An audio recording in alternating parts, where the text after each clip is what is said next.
Bab 1171. Cobalah untuk tidak membuat keributan jika Anda bisa melakukannya. Melihat naga hitam bata itu, dia gemetar ketakutan. Ini adalah pertama kalinya dia melihat tato dihilangkan dengan cara ini. Dia bangkit dari tanah dan berlari, tetapi sebelum dia bisa mengambil beberapa langkah, dia ditendang ke tanah oleh Rudolf, dan kemudian batu bata di tangannya jatuh ke dadanya. Ah! Jeritan melengking menyebar ke seluruh stadion, dan semua orang yang mendengarnya gemetar. Di bawah gesekan batu bata Rudolf, kulit dan daging di dada naga hitam terkoyak dan darah mengalir deras. Melihat pemandangan ini, semua orang di sekitar mereka ketakutan, dan gadis-gadis itu sangat ketakutan hingga mereka berteriak. Seperti Ouyang Jing dan yang lainnya, mereka belum pernah melihat ini sebelumnya. Mereka segera memalingkan muka. Meskipun mereka tahu bahwa orang-orang ini pantas menerima kejahatan mereka, mereka tetap tidak dapat menanggung darah di depan mereka. Segera, Rudolf menyeka naga hitam itu hingga bersih dan membuang batu bata itu ke samping. Pada saat ini, naga hitam telah benar-benar kehilangan suaranya dan terbaring lemah di sana, dengan hanya separuh hidupnya yang tersisa. Ye Bufan berkata, "Pergi, kembalilah dan beritahu tuanmu bahwa jika dia memiliki kemampuan, biarkan dia melakukannya sendiri, dan jangan mengirimmu sampah ke sini lagi. Beri orang-orang ini pencegahan, saya khawatir akan ada lebih banyak lagi di masa depan." Naga hitam tiba-tiba merasa seperti mendapat amnesti. Dia tidak ingin tinggal di sini lebih lama lagi. Dia segera bangkit dari tanah dan berlari keluar stadion karena malu dengan bantuan kedua anak buahnya. Setelah dia pergi, Ouyang Jing dan yang lainnya perlahan membuka mata mereka. "Saudaraku, apakah kamu sedikit terlalu kejam?" Ye Bufan berkata, "Apakah kamu kejam? Xiao Jing, kamu tidak bisa bersikap baik kepada beberapa orang. Semakin lemah kamu, semakin dia akan menunggangimu. Hari ini jika aku tidak di sini, metode mereka pasti lebih kejam dari saya." Ada pepatah dalam agama Buddha bahwa hanya dengan menggunakan metode petir Anda dapat menunjukkan belas kasih Anda. Ini adalah kebenarannya. Aku akan merepotkanmu lagi, kalau tidak, akan ada masalah yang tak berkesudahan. Petik 2. Oh, kalau dipikir-pikir, jika kakakku tidak datang tepat waktu, aku akan jatuh ke tangan bajingan seperti Tang Yuwei, dan konsekuensinya tidak terbayangkan. Gao Baohua berkata dengan sedikit cemas, "Bos, meskipun orang-orang ini telah diusir, saya khawatir tuan muda ketiga dari keluarga Murong tidak akan menyerah." Ye Bufan berkata, "Ya, inilah tujuan saya, biarkan dia datang dan selesaikan masalah bersama. Jangan khawatir akan mempengaruhi konser besok." Oh, Gao Baohua menjawab. Dia merasa bahwa setiap menit yang dia habiskan bersama bosnya, semakin dia merasa kagum di dalam hatinya. Dia agung, tenang, dan kuat. Dia tidak terlihat seperti pemuda berusia 20-an. Ye Bufan memandang Sang Tiantian dan yang lainnya, "Oke, cepat berlatih, nanti akan ada pertunjukan untuk ditonton." Orang-orang ini setuju dan segera mulai latihan. Dengan bos yang duduk di sini, mereka merasa nyaman dan tidak lagi merasa gugup dan khawatir. Latihan berlangsung sekitar 20 menit, ketika deru mesin yang keras terdengar di luar stadion, dan kemudian sebuah kendaraan off-road melaju dan berhenti di depan semua orang dengan rem yang menderu-deru. Pintu mobil terbuka, dan pengawal berjas hitam melompat keluar satu persatu. Seorang pria muda berusia 20-an keluar dari Hummer yang dipimpinnya. Dia mengenakan setelan jas lurus, mengenakan kacamata katak besar, dan rambut belakangnya yang disisir rapi, memberikan kesan berkelas dan menindas pada orang-orang. Sudah berakhir. Ternyata itu adalah Murong He, tuan muda ketiga dari keluarga Murong. Sekarang kita dalam masalah besar. Di antara sekian banyak penggemar, beberapa orang mengenali siapa pria berpunggung besar ini. Tuan muda kedua dan tuan muda ketiga, menurutku mereka tidak bisa dibandingkan dengan adik laki-laki tampan. Apa yang kamu tahu? Itu adalah keluarga Murong, keluarga pertama di ibu kota kekaisaran. Tidak ada seorang pun berani memprovokasi mereka, dan siapapun yang memprovokasi mereka akan mati. Pernahkah kamu melihat pengawal itu? Mereka sangat kuat, dan mereka tidak sebanding dengan gangster kecil tadi. Setelah mengenali identitas orang tersebut, orang-orang di sekitar mereka mundur, karena takut mendapat masalah. Itu adalah Murong He, tuan muda ketiga dari keluarga Murong, yang datang ke sini. Dia awalnya ingin bermalam bersama Sang Tian-Tian, tetapi orang-orang yang dia kirim ditampar wajahnya satu demi satu. Naga hitam yang baru saja diutus dipukuli seperti anjing dan langsung dikirim ke rumah sakit, sehingga membuatnya tidak bisa duduk diam. Jika dia bahkan tidak bisa menjadi bintang kecil, begitu tersiar kabar, bagaimana dia, seorang pemuda dari keluarga kaya, bisa bergaul di lingkaran ibu kota kekaisaran dan layak menyandang status keluarga bangsawan pertama. Karena itu, dia bergegas datang sendiri dengan 50 pengawalnya dalam kemarahan, dan juga membawa persembahan dari dua keluarga, yang tingkat kultivasinya telah mencapai tingkat tengah surga. Persetan, hentikan. Murong He keluar dari mobil dan menjadi marah. Dia melangkah maju dan menendang speaker di sebelahnya ke tanah. Murong He, apa yang kamu lakukan? Sang Tian-Tian segera memelototinya. Sang Tian-Tian, aku benar-benar mempermalukanmu. Tidak bisakah kamu menghentikanku? Kamu berani menyakiti bangsaku. Dia berteriak dengan arogan, aku akan memberimu satu kesempatan terakhir. Cepat buka pakaianmu dan pergi tidur. Tunggu saya, tuan muda, saya mungkin tidak akan berdebat dengan Anda segera setelah saya bahagia. Jika tidak, Anda bahkan tidak akan berpikir untuk mengadakan konser ini. Murong He, beraninya Anda. Awalnya Sang Tian-Tian menginginkannya untuk mengatakan sesuatu lagi, tapi Ye disela. Oke, cobalah untuk tidak mempermasalahkan apapun yang bisa kamu lakukan. Ye Bufan melambaikan tangannya, pukul aku. Murong dia tertegun, dan hidungnya hampir bengkok karena marah. Awalnya, dialah yang membentuk pasukan untuk menyelidiki kejahatan tersebut. Bukankah seharusnya dia mengambil inisiatif sendiri? Siapa pemuda ini? Mengapa kamu lebih sombong dari dirimu sendiri? Ketika dia sadar kembali, dia berteriak dengan kejam, Penatua Wang, Penatua Zhao, beri pelajaran kepada orang-orang bodoh ini, terutama anak laki-laki cantik itu. Saya akan melumpuhkan anggota tubuhnya terlebih dahulu. Para tetua tidak ragu-ragu sama sekali, dan bergegas menuju Ye Bufan segera setelah kaki mereka bergerak. Kalian berdua pecundang masih ingin menyentuh bosku. Rudolf berteriak dengan marah dan bergegas ke depan sambil meninju dua tinju besar. Merasakan tekanan yang luar biasa, ekspresi kedua orang itu tiba-tiba berubah. Mereka tidak menyangka akan ada master seperti itu selain pihak lain. Sudah terlambat untuk bersembunyi, jadi mereka berdua hanya bisa mencoba yang terbaik untuk meninju, dan keempat tinju mereka bertabrakan.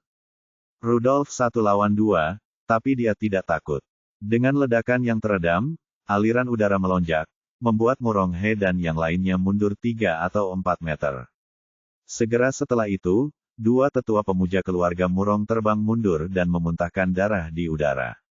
Fakta membuktikan bahwa semakin tinggi tingkat kultivasinya, semakin besar pula kesenjangannya. Dua orang tingkat surga tingkat menengah sama sekali tidak mampu bersaing dengan satu orang tingkat surga tingkat akhir. Pada saat yang sama, Badis juga memimpin orang lain untuk mengambil tindakan.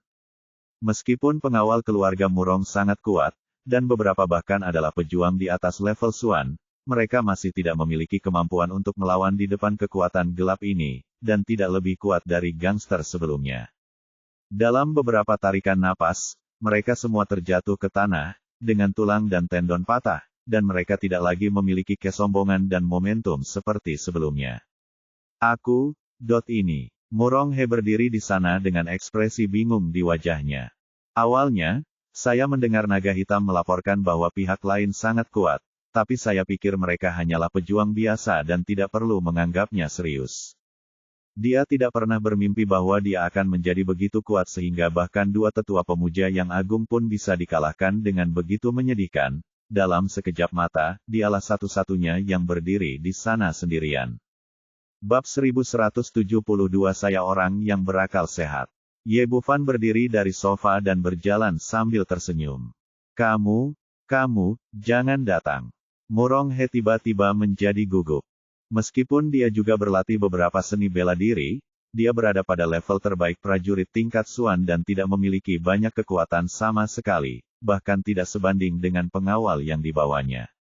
Biar ku beritahu, Aku adalah tuan muda ketiga dari keluarga Murong. Jika kamu berani menyentuhku, keluarga Murong kami tidak akan membiarkanmu pergi. Sampai saat ini, dia hanya bisa mengeluarkan keluarga Murong sebagai upaya untuk menakuti pihak lain.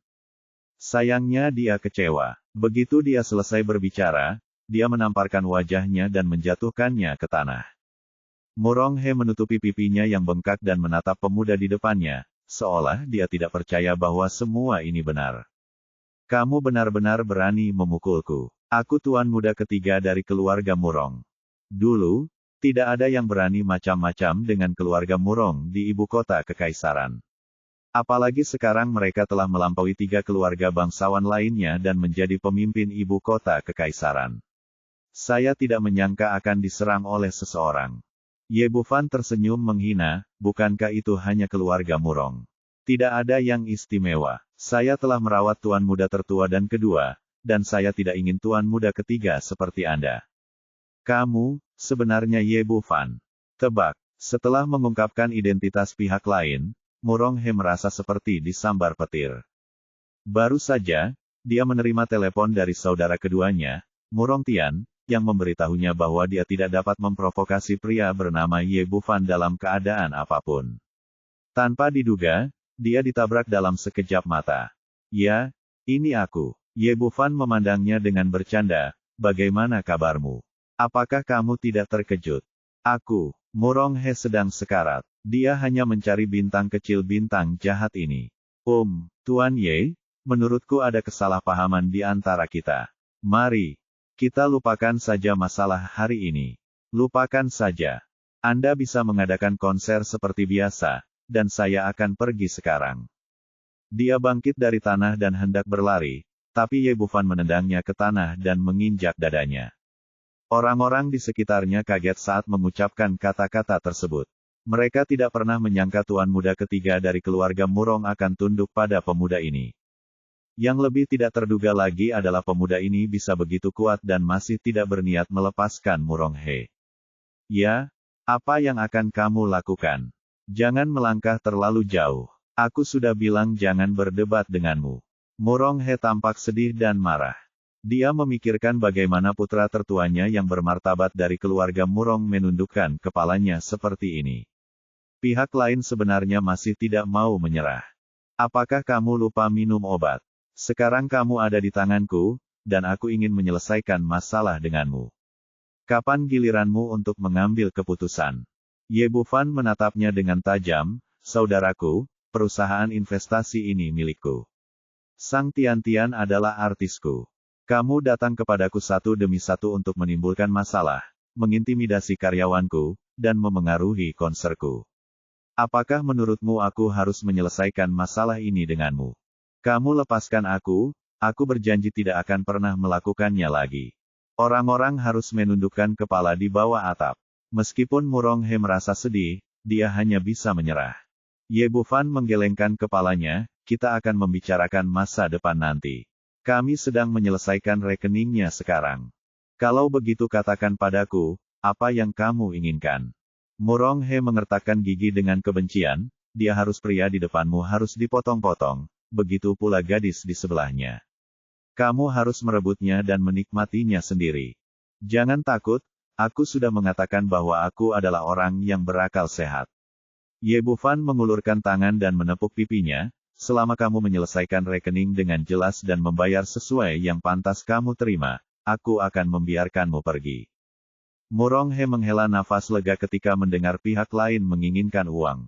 Katakan padaku, berapa banyak yang kamu inginkan? Seperti yang diharapkan, dia adalah tuan muda dari keluarga Murong. Dia sangat kaya. Jangan khawatir, mari kita hitung perlahan. Ye Bufan menunjuk ke pembicara di sebelahnya bahwa Murong He baru saja menendangnya hingga berkeping-keping, dan kembali menatap Gao Baohua, benda ini berapa? Gao Baohua berkata dengan cepat, ini 500 yuan. Kebenaran. Kamu dengar itu. Speaker ini harganya 5 juta. Itu semua milik pribadiku. Kamu baru saja menghancurkannya. Haruskah aku membayar kompensasi? Murong He hampir mengeluarkan seteguk darah. Dia memeras seseorang seperti ini. Apa yang dia dengar dengan jelas barusan adalah 500 yuan, tetapi dalam sekejap berubah menjadi 5 juta. Namun dalam situasi ini, dia tidak memiliki keberanian untuk membantah sama sekali, jadi dia hanya bisa mengertakkan gigi dan berkata, 5 juta kan? Saya akan membayarnya. Petik 2 titik. Ye Bufan tersenyum tipis, lalu melupakannya. Dia berdiri dan berkata, setelah kamu membuat keributan seperti itu sangat mempengaruhi mood karyawanku.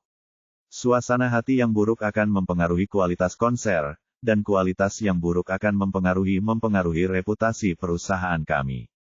Dan konser kami terjual total 80.000 tiket, 500 per tiket, totalnya 40 juta. Anda harus membayar uang ini. Selain itu, kondisi mental karyawan kami mungkin tidak pulih setelah 3 atau 5 tahun jatuh tempo atas pengaruh Anda. Anda akan dikenakan biaya atas kerugian mental ini. Kami juga harus membayar.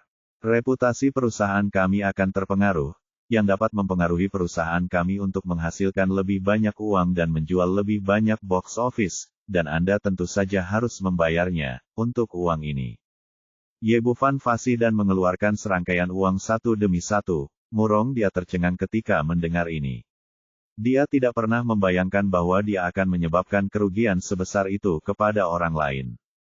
Coba lihat, totalnya 1.035,2 juta. Saya bukan orang yang pelit. Saya tidak mau pecahannya. Anda bisa memberi saya 1 miliar koin huaxia. Murong He memutar matanya dan hampir kehabisan napas. Ini konyol. Apa algoritmanya? Bahkan mereka yang menyentuh porselen pun tidak sekejam itu, bukan? Apa yang telah saya lakukan? 2 kelompok orang yang Anda kirim sebelumnya dipukuli oleh Anda. Pada akhirnya, Anda menendang seorang pembicara, dan Anda sebenarnya harus membayar 1 miliar koin huaxia. Meskipun keluarga Murong kaya, ini bukanlah cara untuk memberikan kompensasi. Ketika orang-orang yang menonton melihat hasil ini, mereka tidak bisa menahan tawa. Tidak ada yang menyangka bahwa Ye Bufan akan menghitung kerugian sebesar itu pada akhirnya. Namun, tidak ada yang bersimpati dengan tuan muda ketiga dari keluarga Murong. Orang seperti ini yang mengandalkan latar belakang keluarga untuk bertindak sembrono harus diberi pelajaran dan membuatnya menumpahkan darah. Jika tidak, dia akan menindas orang lain dengan tidak bermoral di masa depan.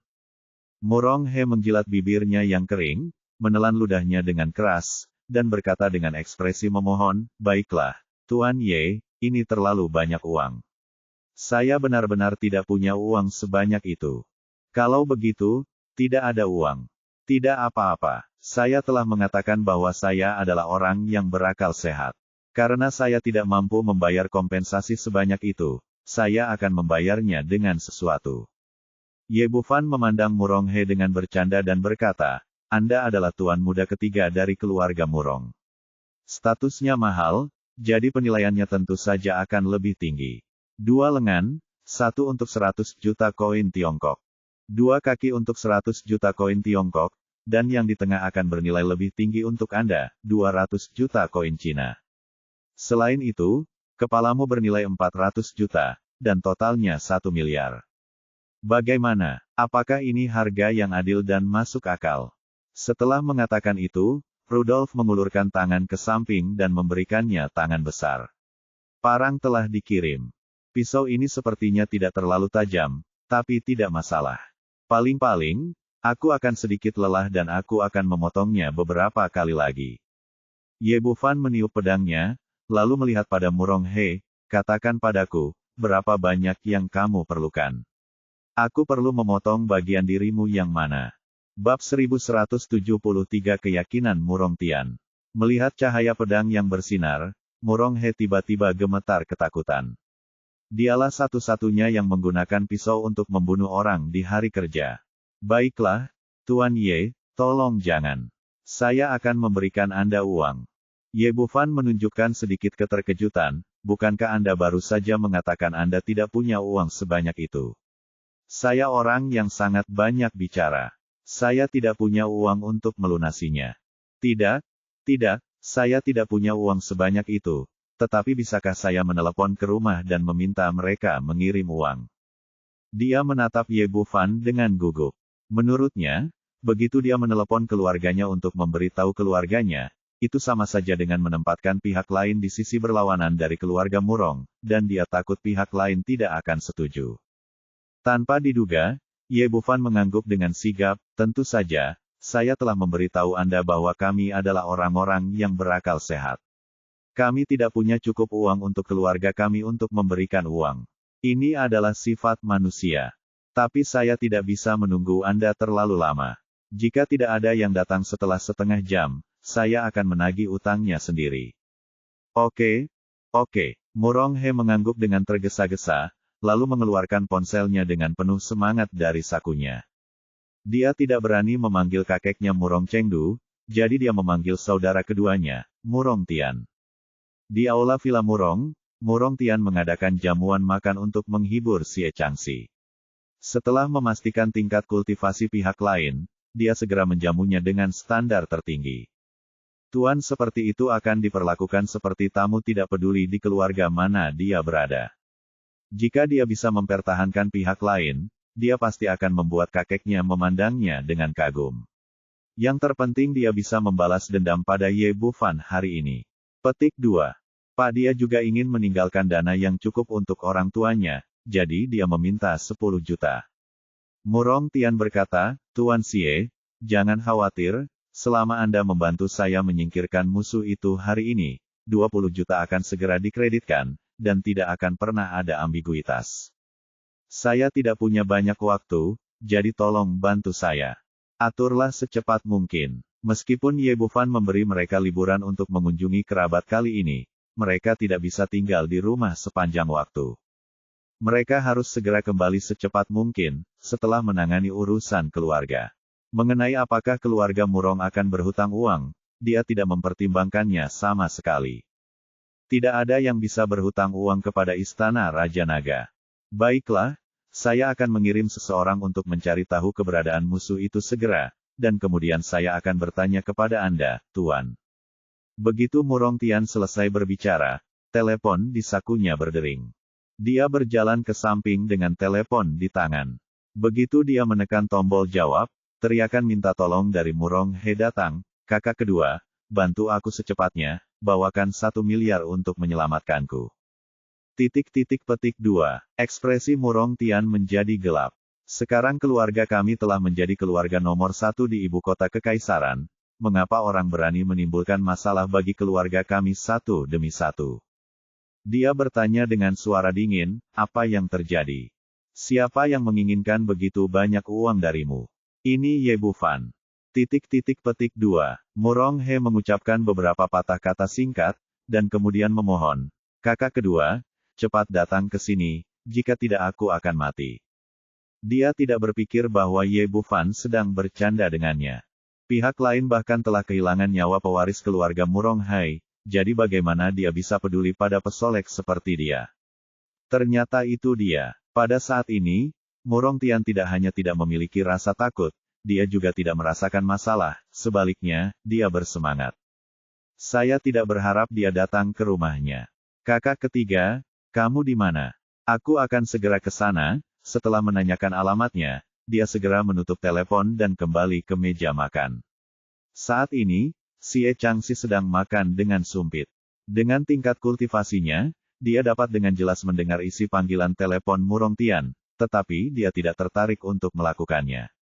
Tujuan kedatangannya ke sini adalah untuk mendapatkan uang. Selama dia mendapat 10 juta, dia akan segera pergi dari sini. Murong Tian berkata, Tuan Xie, saya baru saja mengatakan bahwa musuh menyandera saudara saya dan memeras 1 miliar koin Huaxia. Bagaimana kalau kita pergi ke sana sekarang dan saya akan merayakan kesuksesan Anda ketika kita kembali? Oke. Petik 2. Langsung meletakkannya. Tanpa sumpit, dia tidak peduli dengan makanannya sama sekali. Semakin cepat dia menyelesaikan sesuatu, semakin baik. Murong Tian segera mengumpulkan anak buahnya, memanggil 100 pengawal elit, mengendarai 30 kendaraan, dan menuju stadion kota kekaisaran dengan gagah berani. Alasan mengapa momentumnya begitu besar adalah agar orang lain melihat keagungan keluarga pertama di ibu kota kekaisaran. Di depan Lincoln yang luas, Murong Tian berkata kepada Xie Changxi, Tuan He memberi perintah untuk menyerang secara tiba-tiba dan membunuh dengan satu serangan. Petik 2. Xie Changxi mengangguk. Di stadion, semua orang sedang menonton Sang Tian-Tian bernyanyi di atas panggung. Tiba-tiba pintu terbuka dan puluhan mobil masuk. Murong Tian keluar dari mobil, penuh momentum, berbalik dan melambaikan tangannya, tutup pintunya untukku, tidak ada yang bisa melarikan diri. Petik 2. Melihat Murong Tian datang, Ye Bufan duduk di sofa tanpa bergerak, dan berkata dengan riang, "Oh, Tuan Murong, kita benar-benar ditakdirkan untuk bertemu lagi secepat ini." Ye Bufan, apakah kamu melakukan ini? Apakah ini keterlaluan? Melihat Murong He masih berlutut di sampingnya, dia pergi untuk menariknya dan melindunginya di belakangnya. Bagaimanapun, ini adalah saudara kandungnya. Ye Bufan tersenyum sedikit, apakah itu terlalu berlebihan? Tuan muda kedua, jika saya ingat dengan benar, sepertinya keluarga Murong Anda selalu membuat masalah bagi saya. Berhenti bicara omong kosong. Percaya diri dan berbicara dengan sangat tegas. Kamu pernah melukai kakak laki-lakiku yang tertua, dan sekarang kamu menindas saudara laki-lakiku. Yang ketiga, apakah kamu benar-benar berpikir bahwa keluarga Murong kita mudah untuk ditindas? Dengan penuh minat. Hanya beberapa jam telah berlalu sejak saya meninggalkan Summit Hotel. Sebelumnya, saya sangat rendah hati, tetapi sekarang saya tiba-tiba menjadi tirani. Saya tidak akan pernah menindas orang lain, tapi saya tidak akan pernah diganggu oleh orang lain. Saya telah melunasi hutang hari ini dengan Tuan Muda ketiga. Jika Anda kehilangan 1 miliar koin Huaxia, Anda bahkan tidak bisa berpikir untuk pergi. Tian, Tuan Muda kedua, saya ingin tahu apakah Anda membawa uang ini. Ya, Anda begitu sombong. Pemerasan sebenarnya telah sampai ke keluarga Murong kami. Murong Tian mencibir, sekarang saya akan memberikannya kepada Anda dapatkan kesempatan, berlutut dan minta maaf kepada saudara ketiga saya, mohon maaf, serahkan semua wanita Anda, dan bayar 1 miliar koin Huaxia lagi. Saya akan mempertimbangkan untuk menyelamatkan hidup Anda. Petik 2. Tuan muda kedua tampaknya sangat percaya diri. Ye Bufan menjadi semakin tertarik dan berkata sambil tersenyum, bagaimana jika saya mengatakan tidak? Jika Anda tidak melakukan apa yang saya katakan, Anda akan mati. Benarkah, Tuan muda kedua, biarkan aku melakukan itu. Lihat kartu trufmu. Ye Bufan yakin bahwa alasan mengapa Murong Tian berani datang dan begitu tangguh pasti karena mengandalkan sesuatu. Baiklah, tunggu saja sampai mati. Murong Tian berbalik dan berteriak ke mobil Lincoln di belakangnya, terima kasih, Tuan. Bab 1174 berlututlah secara langsung. Saat ini, mata semua orang tertuju pada mobil Lincoln di sepanjang lorong. Mereka tidak tahu orang seperti apa yang bisa membuat tuan muda kedua dari keluarga Murong begitu menghargainya. Di bawah pandangan semua orang, pintu mobil terbuka dan bayangan hitam keluar. Lalu aku melihat pria itu maju selangkah, melompat langsung ke udara, menempuh jarak puluhan meter, dan menamparkan wajah Ye Bufan dengan telapak tangannya dari atas ke bawah. Telapak tangan ini seperti peri terbang dari langit, penuh momentum, dengan suara guntur yang samar, dan udara di sekitarnya menjerit tajam, seolah-olah akan terkoyak. Semua orang yang hadir mengubah warnanya, bahkan para penggemar yang tidak mengerti seni bela diri pun menyadari kekuatan telapak tangan ini. Merasakan paksaan luar biasa yang datang dari Xie Changxi, Murong Tian merasa sangat gembira di dalam hatinya.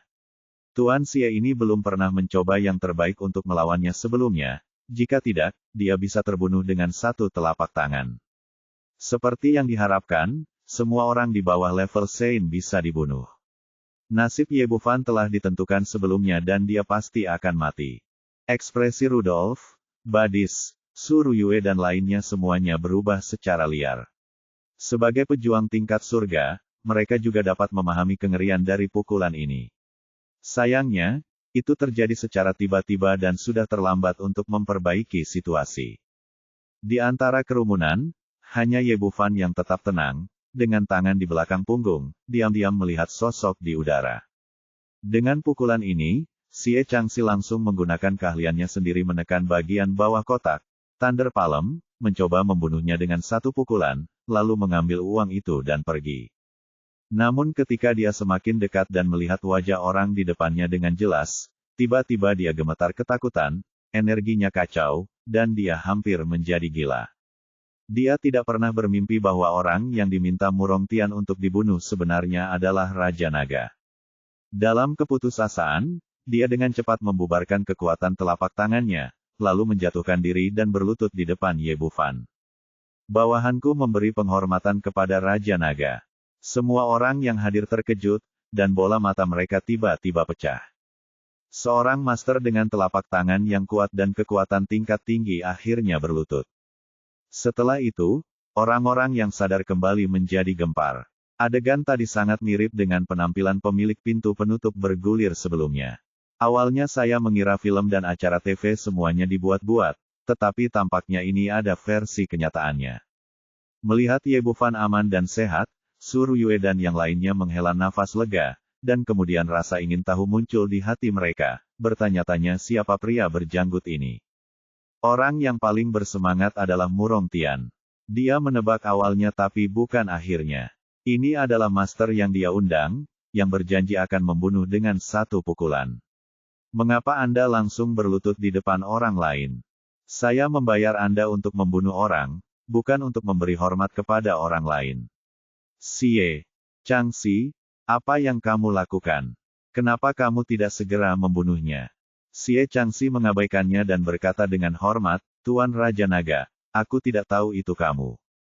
Mohon maafkan aku. Apakah kamu ingin aku membunuh orang itu untukmu? Ketika dia baru saja menemukan Xie Changxi, Ye Bufan juga seorang sedikit gelisah.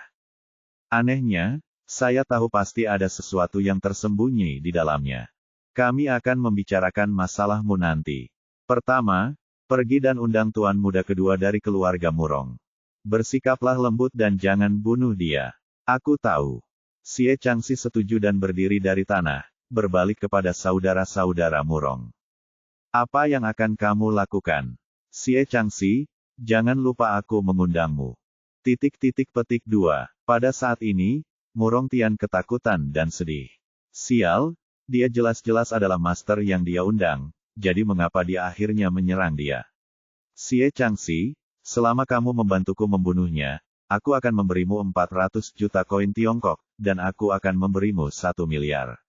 Sebelum dia selesai berbicara, tangan besar Xie Changxi telah menjepit lehernya, dan semburan guntur dan kekuatan kilat suara itu segera membuatnya mati rasa dan dia kehilangan kemampuan untuk melawan. Lalu dia membawanya ke Ye Bufan dan melemparkannya ke tanah. Di bawah tekanannya yang sangat besar, hampir 100 pengawal di sampingnya terdiam, dan tidak ada yang berani maju untuk menyelamatkannya. Ye Bufan memandang Murong Tian dengan wajah bercanda, Tuan muda kedua Murong, apakah Anda terkejut? Apakah ini kejutan? Apakah ini mengasyikkan? Wajah tua Murong Tian berubah warna menjadi hati babi awalnya sangat takut pada Ye Bufan, tapi karena Xie Changxi aku mendapatkan kepercayaan diri. Namun ia tak menyangka kepercayaan dirinya ternyata milik orang lain sehingga membuatnya tak tahu bagaimana cara menghadapinya. Ye Bufan, selama kamu bisa melepaskanku, kita bisa mendiskusikan apa saja. Biarkan aku melepaskanmu. Akankah tuan muda kedua menjadi sangat cepat? Aku ingat tadi kamu berteriak bahwa kamu ingin seseorang membunuhku. Ye Bufan dia tersenyum dingin, saya orang yang sangat pendendam, dan saya tidak akan bersikap sopan kepada siapapun yang ingin membunuh saya. Ya, jangan melangkah terlalu jauh. Paman saya akan dibebaskan dari penjara dalam waktu 2 tahun hari. Petik 2. Bukankah masih ada 2 hari lagi? Kita masih harus melunasi rekeningnya sekarang. Setelah Ye Bufan mengatakan itu, cahaya dingin muncul di matanya, dan kemudian dia menendang dantiannya. Setelah Laut Qi dihancurkan, Murong Tian merasa dantiannya seolah-olah telah tertusuk, dan semua Qi yang telah dia kembangkan selama bertahun-tahun menghilang dalam sekejap. Ah, Ye Bufan, kamu benar-benar melumpuhkan kultivasiku. Aku akan bertarung denganmu. Murong Tian seperti orang gila. Tendangan ini tidak hanya membuatnya cacat, tetapi juga mengubah posisinya sebagai pewaris keluarga kepala. Setelah ditendang dari tahta, mustahil bagi keluarga Murong untuk mewariskan kepala keluarga kepada pecundang. Dia memamerkan gigi dan cakarnya dan ingin melawan Ye Bufan, tapi sayangnya dia telah kehilangan kultivasinya dan tidak memiliki kekuatan sama sekali. Xie Changxi menendangnya ke tanah lagi. Wajah Murong He menjadi sangat pucat ketika dia melihat semua ini, dan harapan yang baru saja dia bangkitkan langsung hancur. Anak laki-laki bernama Ye ini hanyalah musuh bebuyutan saudara-saudara Murong mereka. Beberapa orang mudah terbawa suasana ketika mereka memiliki kekuatan. Alangkah baiknya, semuanya kembali ke alam, dan masalahnya lebih mudah untuk dibicarakan. Ye Bufan memandang saudara-saudara Murong dengan ekspresi bercanda di wajahnya, sekarang harusnya kita berdiskusi serius tentang masalah harga. Setelah dorongan itu, Murong Tian akhirnya tenang. Meskipun dia dipenuhi dengan kebencian, dia hanya bisa menahannya dan menunggu pamannya keluar dari kurungan sebelum dia bisa memiliki harapan balas dendam. Dibandingkan dengan kakak tertuanya, Murong Hai, dia masih beruntung. Setidaknya dia masih mempertahankan fungsi sebagai laki-laki. Jika dia benar-benar membuat marah orang lain, mungkin bintang jahat ini akan melakukan hal lain. Dia menahan amarah di dalam hatinya, bukankah itu hanya 1 miliar? Aku akan memberikannya padamu sekarang. Tidak seperti seorang playboy seperti Murong He, dia memegang kekuasaan nyata di keluarga Murong. Dia mengeluarkan buku ceknya dan menandatanganinya uang kertas 1 miliar. Cek dalam mata uang Cina. Ye Bufan mengambil cek itu dan meliriknya, lalu menjentikannya lagi, lebih baik mengambil uang itu lebih awal. Saya orang yang sangat berakal sehat. Saya akan melepaskan orang jika saya memberi mereka uang. Murong He, selamat, kamu bisa pergi sekarang. Murong He tiba-tiba terlihat sangat gembira, dia akhirnya menyelamatkan anggota tubuhnya dan bisa keluar sepenuhnya dari bintang jahat ini. Murong Tian bangkit dari tanah dan hendak pergi, tapi dihentikan oleh Ye Bufan. Kamu tidak bisa pergi. Yang baru saja kamu bayarkan adalah uangnya, dan kamu belum membayar uangmu.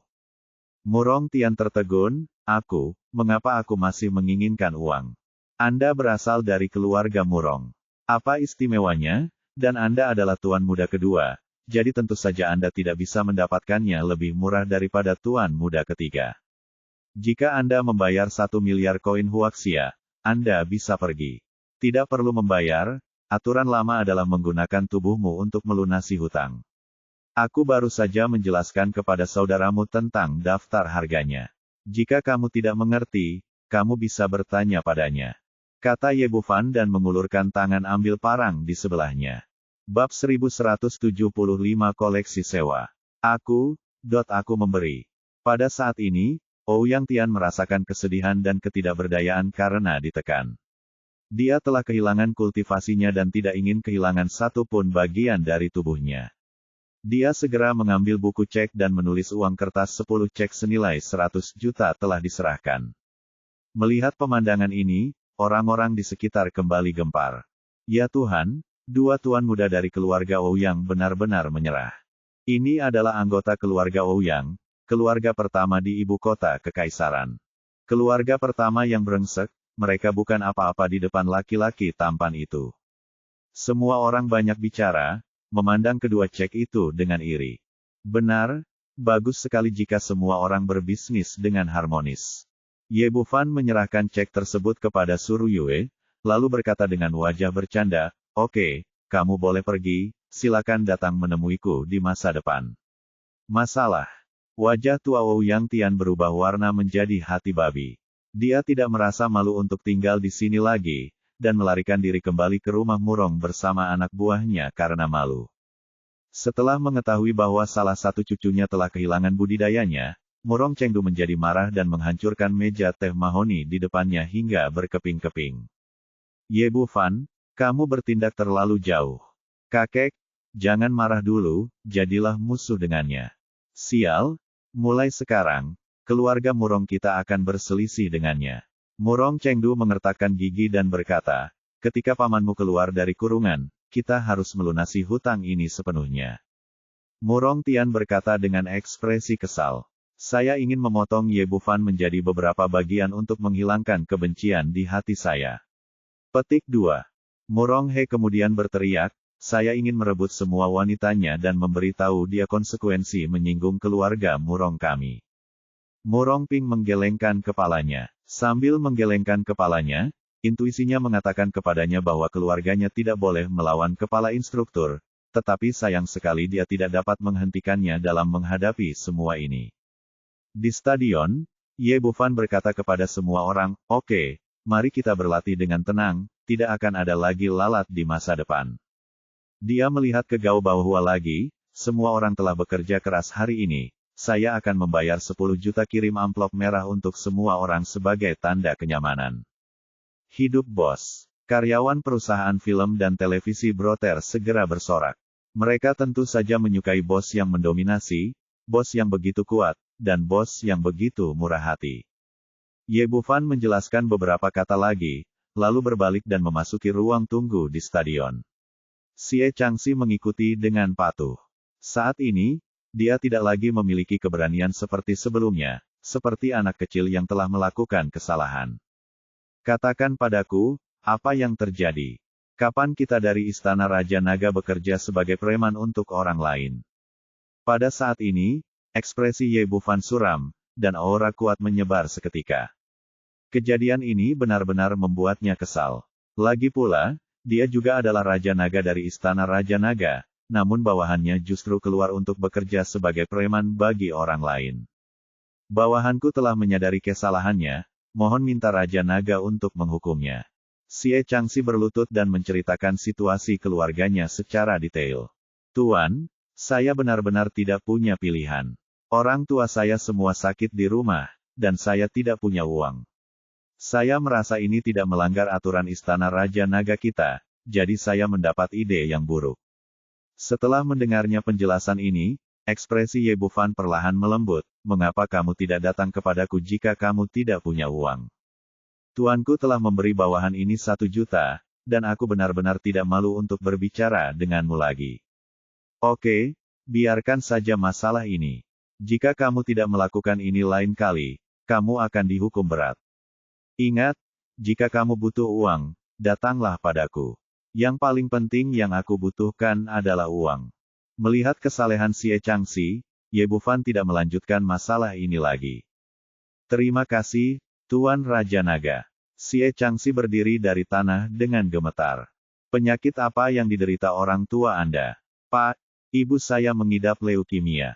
Sejak ibu saya sakit, keluarga hanya dihidupi oleh ayah saya, karena dia harus membayar biaya pengobatan yang sangat mahal, dan dia tidak punya apa-apa lagi. Dia tidak punya pilihan selain bekerja keras di luar, yang akhirnya menyebabkan cedera pinggang dan kelumpuhan di tempat tidur." Petik 2. "Di mana orang tuamu? Aku akan memeriksanya." Ye Bufan awalnya adalah seorang dokter, dan orang-orang yang sakit adalah orang tuanya. "Tentu saja, saya ingin pergi ke sana dan membantu pengobatannya." Mendengar Tuan Raja Naga ingin mentraktir orang tuanya, Xie Changxi sangat gembira dan memimpin jalan menuju tempat tinggal orang tuanya. Tidak peduli seberapa makmur kota ini, ia memiliki sudut gelapnya sendiri, begitu pula ibu kota kekaisaran. Keduanya datang ke sebuah kelurahan yang menunggu untuk dibongkar. Tepatnya, itu bahkan bukan sebuah desa di kota. Itu benar-benar sebuah kota kumuh yang telah direnovasi dengan gudang-gudang sederhana di mana-mana orang tua Xie Changxi tinggal di sini. Ye Bufan mengerutkan kening, "Orang tuamu tinggal di sini?" Xie Changxi berkata, "Sebelumnya tidak seperti itu. Sebelum aku menghilang, meskipun kehidupan keluargaku tidak kaya, namun tetap layak. Kami memiliki rumah sendiri dan sedikit tabungan. Sayang sekali, setelah ibuku menderita leukemia, pengeluaran keluarga yang ratusan ribu setahun habis seluruhnya, dan rumah itu dijual. Orang tuaku pindah ke sini karena putus asa tidak mengatakan apa-apa dan mengikuti." Xie Changxi berjalan menuju kota kumuh bersama-sama. Di tengah kota kumuh, di depan sebuah rumah prefabrikasi seluas sekitar 10 meter persegi, seorang wanita tua berambut abu-abu berdiri di depan pintu. Tidak terlalu tua, namun, wajahnya pucat dan keriput, dan dia sangat kurus sehingga hanya tersisa sedikit tulang. Dia terlihat sangat tua. Orang ini adalah ibu Xie Changxi, Miao Cuihua, yang dulunya adalah seorang yang bersih wanita paruh baya yang dipotong sayangnya. dia telah menderita leukemia selama bertahun-tahun dan telah disiksa hingga menjadi manusia. Berdiri di seberangnya adalah seorang pria parubaya berusia 40-an, tidak tinggi, dengan mulut lancip dan pipi monyet, mengenakan kemeja bermotif bunga, dan tatapan berbahaya muncul dari waktu ke waktu di kedua matanya yang kecil. Cahayanya tampak seperti monyet yang berubah menjadi roh. Dia adalah Hou Laoliu, pemilik kota kumuh ini. Keluarga sangat baik.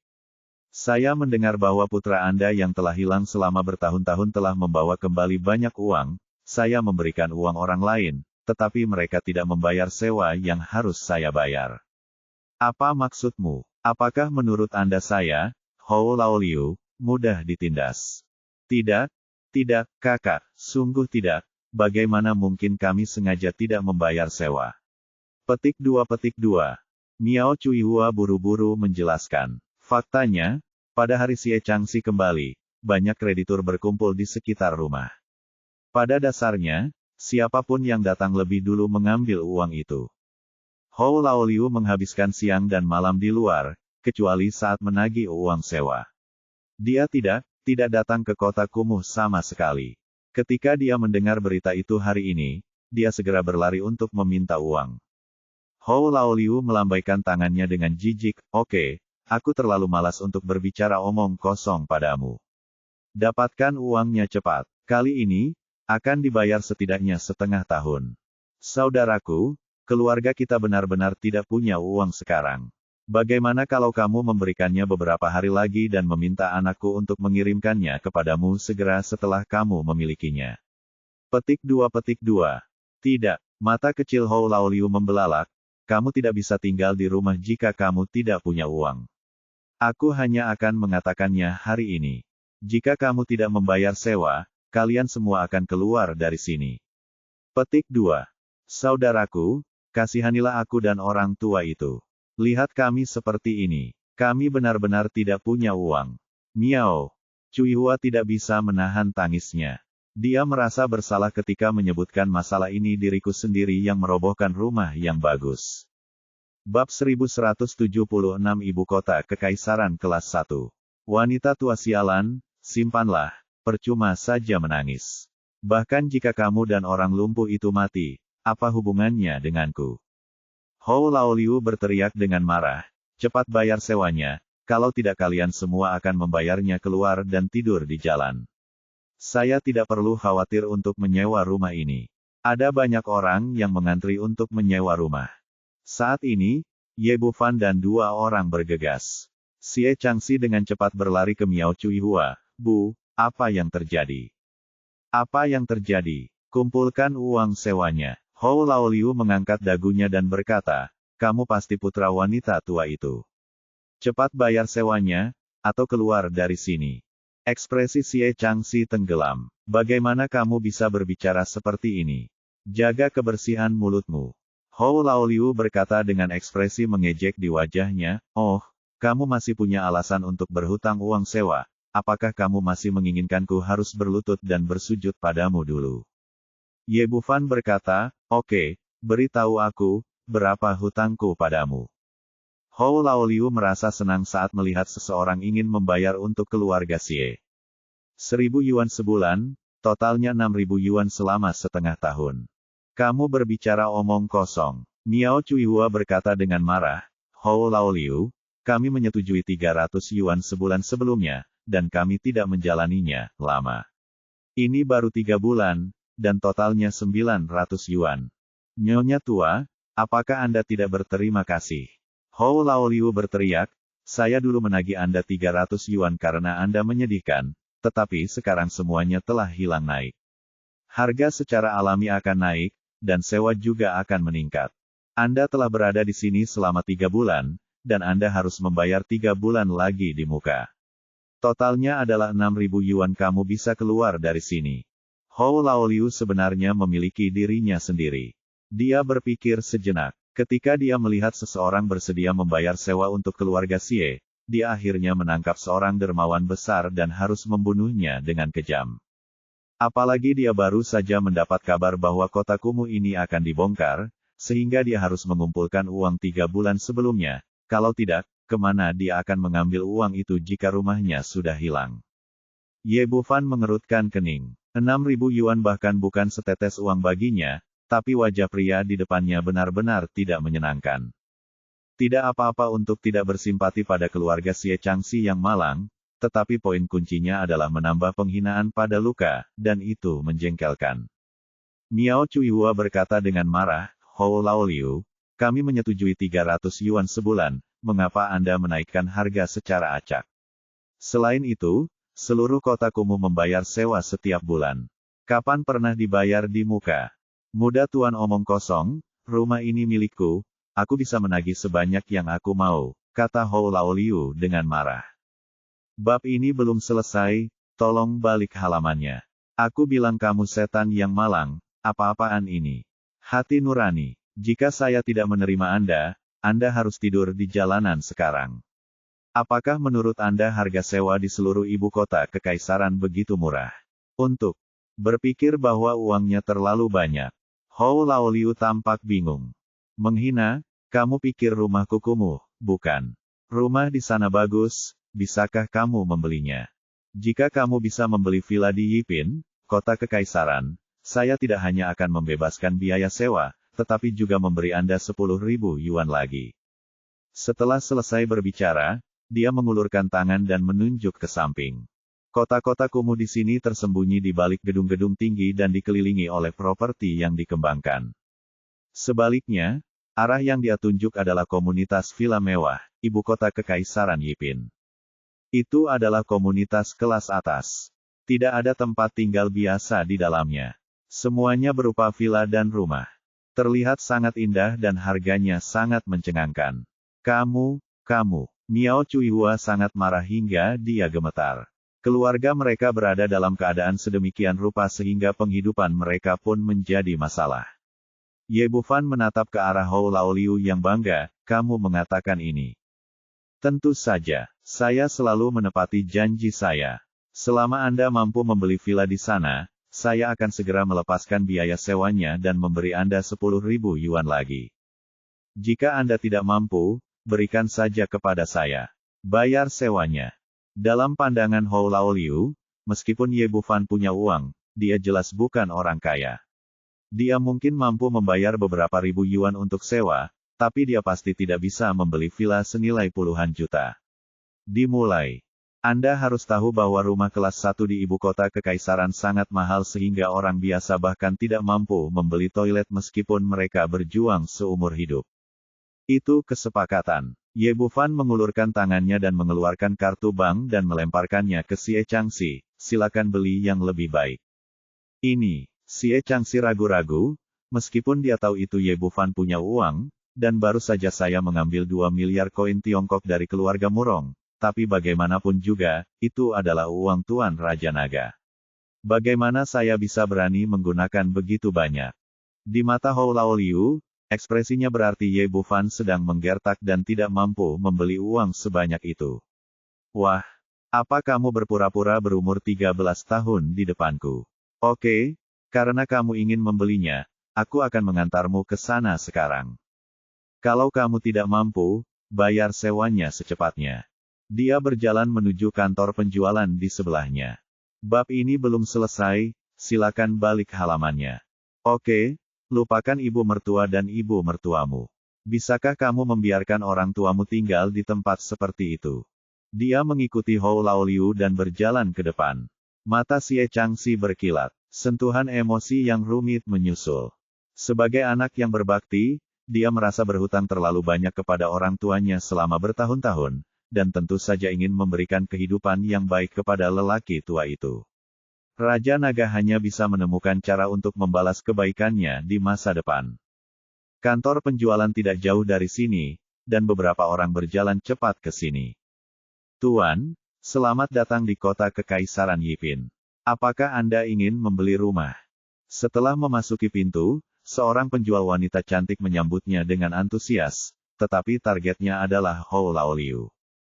Lagi pula, di antara 3 orang di depannya, dia tampak seperti orang kaya yang mampu membeli villa. Saya tidak membeli rumah, mereka membeli rumah. Hou Laoliu menunjuk kembali ke Ye Bufan, dengan ekspresi mengejek di wajahnya. Berpura-pura saja di depan saya, dan kita lihat berapa lama Anda bisa terus berpura-pura jika Anda tidak bisa mendapatkan uang. Penjual wanita melihatnya, tetapi dia tidak percaya bahwa Ye Bufan, yang mengenakan pakaian biasa, mampu membeli sebuah villa. Namun karena profesionalisme, dia tetap tersenyum dan melangkah maju dan bertanya, "Tuan, rumah seperti apa yang Anda butuhkan? Saya bisa memperkenalkannya kepada Anda." Ye Bufan berkata, "Sederhana sekali. Seharusnya lebih baik. Sudah dihias dan bisa langsung masuk saja." Oh, pramuniaga itu berkata, "Pak, silakan lihat apartemen di sini. Ini adalah bungalow 2 lantai, semuanya didekorasi sepenuhnya, siap untuk ditempati.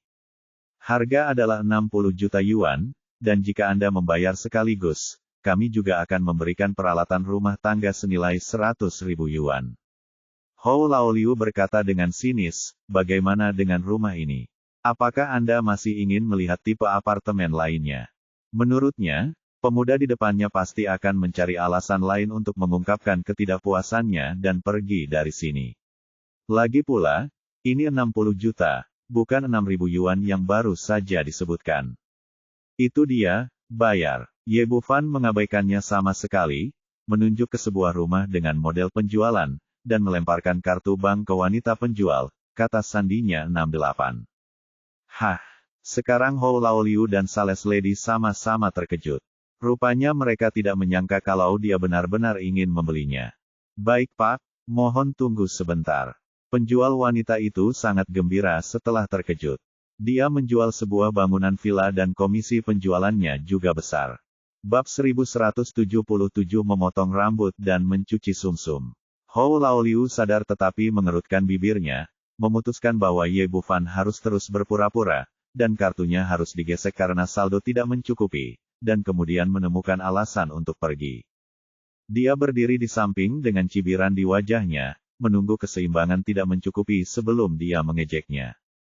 Penjual itu mengambil kartu banknya dan menggeseknya di mesin pos, lalu memasukkan kata sandinya. Yang terdengar hanya bunyi bip, ternyata pembayaran berhasil. Saat kwitansi pembayaran dicetak, Hou Laoliu benar-benar tercengang. Keluarga sang kekasih tidak hanya berpura-pura keren, tapi juga sangat kaya.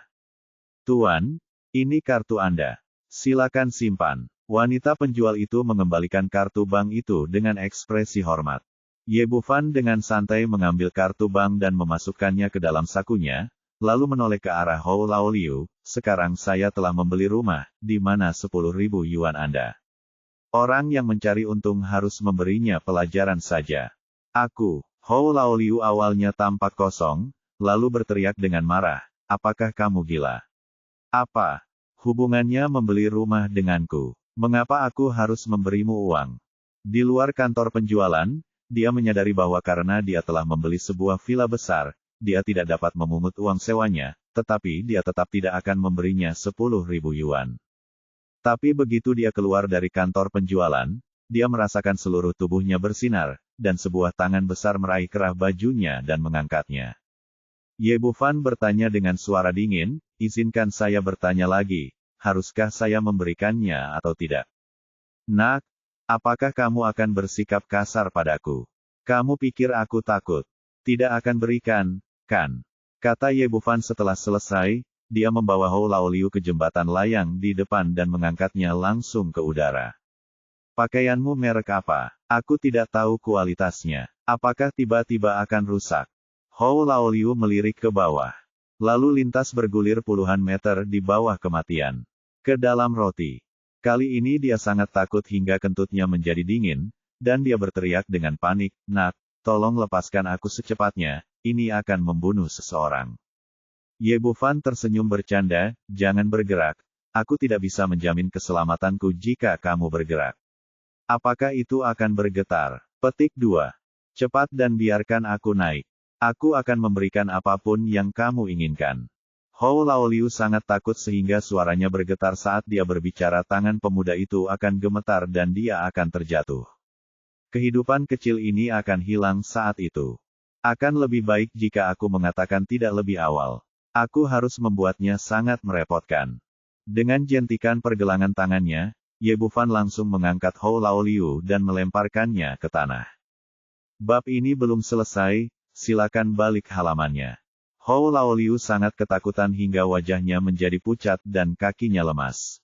Beri aku uangnya secepatnya, kata Ye Bufan. Ini, aku akan memberikannya sekarang. Hou Laoliu terkejut, mengetahui bahwa dia telah bertemu dengan karakter yang kejam, jadi dia segera mengeluarkan semua uang di sakunya dan memasukkan semuanya. Dia baru saja memungut uang sewa hari ini, yang totalnya lebih dari 10.000 yuan di dalam dan di luar. Setelah memberikan uang, dia langsung kabur dari sini, bahkan tanpa berani menoleh ke belakang. Dia tidak pernah ingin melihat orang ini lagi seumur hidupnya. Ye Bufan kembali ke kantor penjualan. Saat ini, Wiraniaga telah menyelesaikan prosedur pembelian rumah dan menyerahkan banyak kunci rumah. Dia meminta Xie Changxi untuk mengesampingkan prosedur dan meluangkan waktu untuk menjalani prosedur rumah, dan kemudian mereka berdua kembali ke kota kumuh bersama. Ayo pergi, kamu tidak perlu tinggal di sini lagi, dan kamu tidak perlu membawa apapun. Ye Bufan meminta Xie Changxi untuk menggendong ayahnya, Xie Yulin, yang lumpuh di tempat tidur, dan kemudian dia mendukung Miao Cuihua, dan mereka berempat meninggalkan kota kumuh bersama-sama dan datang ke membeli sebuah villa. Nak, apakah ini benar-benar rumah kita? Ketika mereka sampai di gedung villa yang baru dibeli, Xie Yulin dan Miao Cuihua langsung terpana dengan pemandangan di depan mereka itu pastinya yang layak. Di atas adalah kemewahan. Ya, orang tua, ini akan menjadi rumah kita mulai sekarang, dan kita akan tinggal di sini. Kata Xie Changxi sambil menatap Ye Bufan dengan ekspresi terima kasih. Sebelumnya, karena hubungan kontrak, dia hanya memiliki rasa hormat dan kepatuhan kepada tuan ini, tetapi sekarang dia merasa lebih bersyukur. Xie Yulin kembali sadar dan berkata, tetapi bagaimana kami bisa membeli rumah yang bagus? Nak, kamu tidak akan melakukan hal yang memalukan di luar, kan? Paman, kamu terlalu banyak berpikir. Changxi adalah karyawanku sekarang, aku yang membayar gajinya di muka, dan uangnya datang secara terbuka, jadi Anda tidak perlu khawatir sama sekali. Setelah mendengar penjelasan Ye Bufan, Xie Yulin dan Miao Cuihua meredakan kekhawatiran mereka. Anak muda, terima kasih banyak. Kami sangat beruntung memiliki bos yang baik seperti Anda. Pasangan tua itu sangat berterima kasih dan mengucapkan terima kasih yang sebesar-besarnya. Paman dan Bibi, kamu tidak perlu bersikap sopan. Biarkan aku memeriksamu sekarang. Ye Bufan meminta Xie Changxi untuk membawa mereka berdua ke kamar tidur dan berbaring di tempat tidur. Lalu dia memeriksa denyut nadi Xie Yulin dan mengamati tubuhnya dengan kesadaran spiritualnya. Bos, bagaimana kondisi ayahku? Xie Changxi. Bab ini belum selesai, tolong balik halamannya. Bertanya dengan gugup. Sesuai keinginan Ye Bufan, dia mengganti namanya di depan orang tuanya. Tidak apa-apa, ini bukan penyakit serius. Itu hanya ketegangan otot pinggang akibat terlalu banyak bekerja. Belakangan, tulang belakang menjadi tidak sejajar karena cedera yang tidak disengaja, yang menekan saraf anggota tubuh bagian bawah. Petik 2 tanda tanya petik 2. Miao Cuihua bertanya dengan prihatin. Tidak masalah, ini akan segera baik-baik saja. Ye Bufan meminta Xie Yulin untuk berbaring di tempat tidur dan menggunakan 9 jarum pemulihan jiwa untuk membersihkan meridian yang tersumbat sambungkan kembali. Ups, mati rasa dan gatal. Aku bisa merasakan kakiku sekarang. Teriak Xie Yulin penuh semangat. Kedua kaki yang telah terluka selama bertahun-tahun dan tidak terasa kembali terasa. Oke, Paman, minumlah pil ini dan kamu akan kembali normal dalam 10 menit. Saat Ye Bufan berbicara, dia memasukkan pil penguat otot dan penguat tulang ke dalam mulut Xie Yulin, lalu kembali menatap Miao Cuihua. Anak muda, saya tidak memerlukan pengobatan untuk penyakit ini. Dokter mengatakan bahwa saya menderita leukemia dan ini adalah penyakit yang mematikan. Mata Miao Cuihua penuh dengan keputusasaan ketika dia menyebutkan penyakitnya. Bibi, saya seorang dokter pengobatan Tiongkok. Saya dapat menyembuhkan penyakit yang tidak dapat disembuhkan dengan pengobatan barat. Ambillah ini, kata Ye Bufan sambil mengeluarkan pil hitam kecil dan meletakkannya di hadapannya. Leukemia pada dasarnya adalah racun darah, dan akan sembuh secara alami setelah memotong rambut dan membersihkan sumsum. Perawatannya lebih sederhana daripada Xie Yulin, dan hanya diperlukan 1 pil pembersih sumsum. Baiklah kalau begitu. Miao Cuihua mengambil ramuan itu dan melemparkannya ke mulutnya. Sebenarnya, dia tidak memiliki harapan yang tinggi. Dia hanya merasa bahwa dengan kondisi fisiknya, tidak peduli seberapa buruk dia, itu tidak akan berarti lebih buruk. Setelah meminum pil pembersih sumsum, dia hendak mengambil secangkir air, namun dia tidak menyangka pil tersebut meleleh di mulutnya dan berubah menjadi aliran air panas yang mengalir ke tenggorokan dan perutnya. Segera setelah itu, seluruh tubuhnya terasa hangat, dan rasa lelah sebelumnya hilang seketika, dan dia tiba-tiba tampak puluhan tahun lebih muda. Ini, anak muda, apakah obat mujarab yang kamu berikan padaku adalah obat mujarab? Miao Cuihua sangat bersemangat. Dia sudah lama tidak merasakan perasaan energi seperti itu sejak dia menderita leukemia. Bibi, mandilah. Nanti akan baik-baik saja. Fungsi pil pembersih sumsum adalah menghilangkan rambut dan membersihkan sumsum, mengeluarkan kotoran dari tubuh manusia. Seorang pasien leukemia seperti Miao Cuihua memiliki lebih banyak kotoran di tubuhnya dibandingkan orang biasa. Hanya sesaat, kotoran hitam keluar dari kulitnya, mengeluarkan bau yang tidak sedap. Bab 1178 Murong Chenglong keluar dari pengasingan. Oh, dia sepertinya menyadari perbedaan pada tubuhnya. Di bawah bimbingan Xie Changxi, dia memasuki kamar mandi di sebelahnya dan mulai membilas. 10 menit kemudian, ketika dia keluar dari kamar mandi lagi, Xie Yulin dan Xie Changxi tercengang. Saat ini, Miao Cuihua tidak lagi memiliki rambut putih dan kulit ayam yang sama seperti sebelumnya, rambutnya menjadi hitam kembali, kerutan di wajahnya berkurang banyak, kulitnya berkilau, dan tubuhnya yang reyot kembali tegak, tampak penuh. Puluhan tahun lebih muda. Meskipun Miao Cuihua belum menjalani pemeriksaan kesehatan apapun saat ini, kondisi fisiknya saat ini jelas bukan seperti pasien leukemia. Bahkan orang buta pun dapat melihat bahwa dia telah pulih. Wanita tua, kamu akhirnya menjadi lebih baik. Setelah terkejut, Xie Yulin melompat dari tempat tidur, membuka tangannya dan memeluk istrinya, dan berbalik dengan penuh semangat di tanah. Orang tua sialan, cepat turunkan aku. Apa maksudmu pada anak itu? Miao Cuihua tampak malu-malu, mengangkat tangannya dan meninju dada Xie Yulin 2 kali, tapi kemudian dia menyadari sesuatu dan membuka matanya karena terkejut dan matanya terbuka lebar, seolah dia baru saja melihat hantu. Wanita tua, kenapa kamu menatapku seperti itu? Apakah ada bunga di wajahku? Xie Yulin mengulurkan tangan dan menyentuh pipinya, bingung. Orang tua, pinggangmu sudah sembuh. Apakah penyakitmu sudah sembuh total? Petik 2. Xie Yulin menyadari situasinya saat ini. Dia berdiri di tanah dengan kedua kakinya, tidak lagi menunjukkan tanda-tanda kelumpuhan. Dan dia penuh kekuatan, jika tidak, dia tidak akan mampu menggendong istrinya dan berputar beberapa kali sekarang. Oke, kakiku sudah sembuh, dan aku tidak perlu lumpuh lagi, hahaha. Xie Yulin tertawa terbahak-bahak kegirangan, dan air mata mengalir di pipinya sambil tersenyum. Selama bertahun-tahun, keluarga mereka telah menanggung terlalu banyak ketidakberdayaan dan kesedihan, tetapi hari ini awan telah cerah dan bulan akhirnya cerah. Terima kasih, anak muda, kamu adalah dermawan yang hebat bagi keluarga Xie kami. Setelah kegembiraan itu, pasangan tua itu segera menyadari siapa yang memberikan semuanya, dan menarik Xie Changxi untuk berlutut di depan Ye Bufan. Paman dan bibi, cepat bangun. Kamu tidak perlu bersikap sopan. Ye Bufan mengulurkan tangannya untuk membantu mereka berdua berdiri. Mulai sekarang, kamu bisa tinggal di sini dengan damai. Jika kamu butuh sesuatu, datang saja padaku. Masalahnya sudah selesai, dan dia pergi dari sini. Sebelum pergi, dia meninggalkan 20 juta kepada Xie Changxi. Bab ini belum selesai, silakan balik halamannya. Uang ini cukup untuk hidup pasangan tua itu makanan dan pakaian seumur hidup. Ketika dia kembali ke stadion, latihan di sini hampir berlangsung. Suruyue dan yang lainnya tiba di villa baru yang diberikan kepada Ouyang Jing, tempat semua orang menginap malam itu.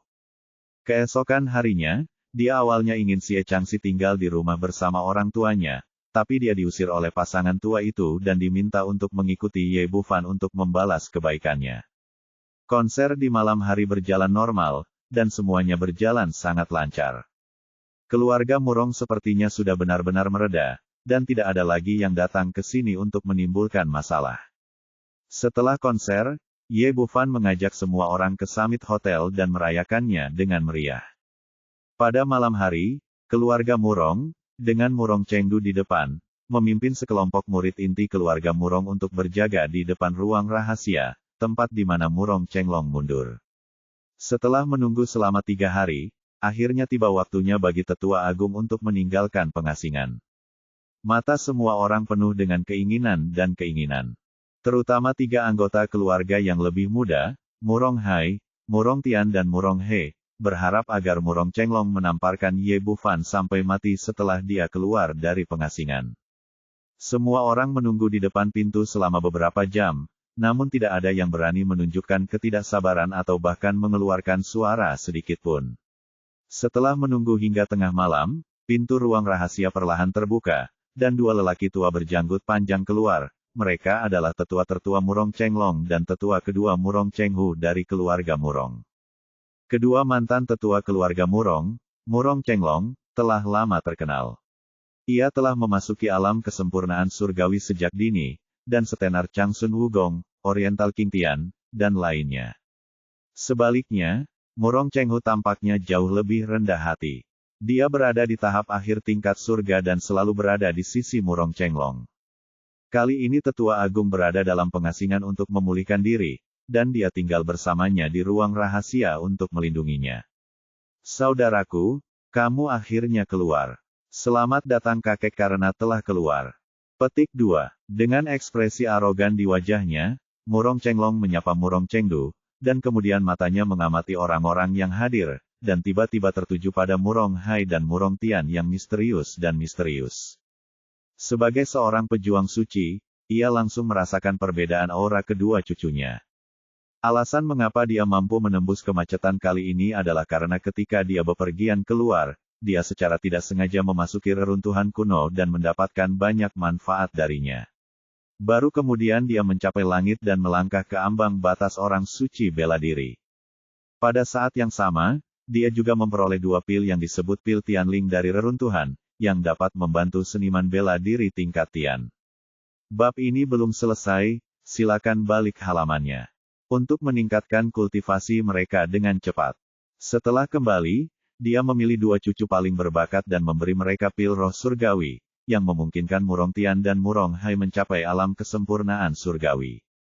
Awalnya, dia memiliki harapan yang tinggi untuk kedua cucunya ini dan menaruh harapannya pada masa depan keluarga Murong. Namun, dia tidak menyangka bahwa hanya dalam 3 hari pengasingan, budidaya mereka semua akan hancur. Xiao Hai, Xiao Tian, ada apa denganmu? Kakek, kamu harus membuat keputusan untuk kami. Kakek, kamu harus membalaskan dendam kami. Murong Tian dan Murong Hai menangis dan mengucapkan selamat tinggal. Dia memeluk paha Murong Chenglong dan meneriakkan keluhannya. Setelah mengetahui apa yang terjadi, Murong Chenglong tiba-tiba menjadi sangat marah. Ye Bufan, jika kamu berani menyentuh keturunanku dari keluarga Murong, aku pasti akan memotongmu menjadi beberapa bagian. Dengan raungan yang mengejutkan, aura milik Martial Saint tiba-tiba keluar dari tubuhnya dan melesat langsung ke langit sejenak. Orang biasa tidak merasakan apa-apa, tetapi para prajurit di ibu kota kekaisaran dapat dengan jelas merasakan momentum yang kuat ini. Ekspresi mereka berubah secara drastis, dan hati mereka terkejut. Siapa itu? Dengan momentum yang begitu kuat, apakah perlu dikatakan, menjadi begitu kuat pastilah Santo bela diri keluarga Murong telah meninggalkan pengasingan. Siapa yang pada akhirnya membuat marah keluarga Murong? Itu sepertinya kali ini Kaisar menginginkannya. Dunia telah berubah total. Di antara keluarga bangsawan kecil di ibu kota kekaisaran, prajurit terkuat di keluarga mereka hanya memiliki budidaya tingkat bumi. Setelah merasakan tekanan dari pembangkit tenaga listrik tingkat surga, mereka semua tetap diam dan bahkan tidak berani berbicara. Kepala keluarga juga telah memutuskan bahwa mereka harus menyerah kepada keluarga Murong pada pertemuan keluarga besok, jika tidak, mereka mungkin tidak bisa lepas dari bahaya kehancuran. Tidak hanya keluarga bangsawan kecil, tetapi juga keluarga bangsawan kelas 2 dan 3 yang pantas mendapatkan nama tersebut. Meskipun keluarga mereka memiliki pejuang tingkat surga, mereka tidak dapat bersaing dengan 3 keluarga besar, apalagi keluarga Murong, yang memiliki santo bela diri. Di halaman rumah Oriental, Oriental Jianye dan Oriental Renji sedang duduk bersama sambil minum teh.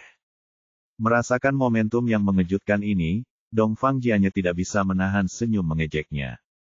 Sungguh konyol bahwa lelaki tua ini benar-benar berpikir bahwa dia tidak akan terkalahkan setelah memasuki tingkat suci. Dia tidak tahu bahwa menantu laki-lakinya telah mencapai tingkat ini, dan bahkan lebih buruk lagi. Dongfang Renji tidak mengetahuinya. Jadi dia berkata dengan gugup, "Ayah, sepertinya hantu tua dari keluarga Murong telah melarikan diri dari pengasingan. Saya khawatir akan ada masalah pada pertemuan keluarga besok." Bab 1179 Pertemuan Keluarga.